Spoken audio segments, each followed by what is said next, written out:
ISKCON अदिनिया देवस्नान और रथयात्रा को संस्कारवादी तरफ दृढ़ विरोध करा जायछि।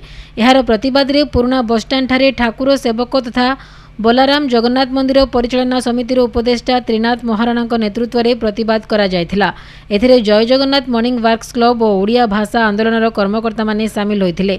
प्रभात मिश्र, नृसिंह प्रसाद पट्टनायक, कामना पाढ़ी, प्रमोद साहू, नृसिंह प्रसाद पट्टनायक, शिवराम पाणिग्राही, ललित साहू, रविनारायण साबत, केदार जेना, टी गोपी, मंगुलू पंडा, रवींद्र पंडा, सुशांत पाढ़ी, डॉक्टर किरण पाणिग्राही, डॉक्टर समीर कुमार नायकों समेत बहु कर्मकर्ता ही अवसर में उपस्थित थिले।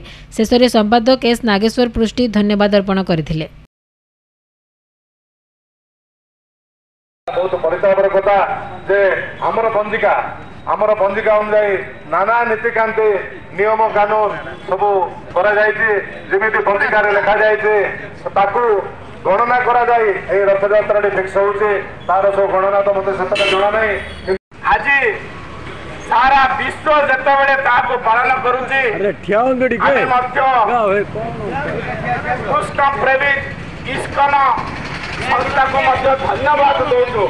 से मध्य जगन्नाथ संस्कृति को प्रचार प्रसार करबा निमंत्रण संस्था मानक से महाप्रभुंकर सब रीतिकांति पालन करंतु किंतु आमर पूरी जगन्नाथ संस्कृति अनुसार पालन करंतु एवं पंजिका अनुसार ताहा पालन कले आमर हिंदू धर्मर गोटे श्रृंखलागत भाव रहिबो। तेणु यह परिप्रेक्षी आम इस्कनर अधिकारी को आपण मानक माध्यम अनुरोध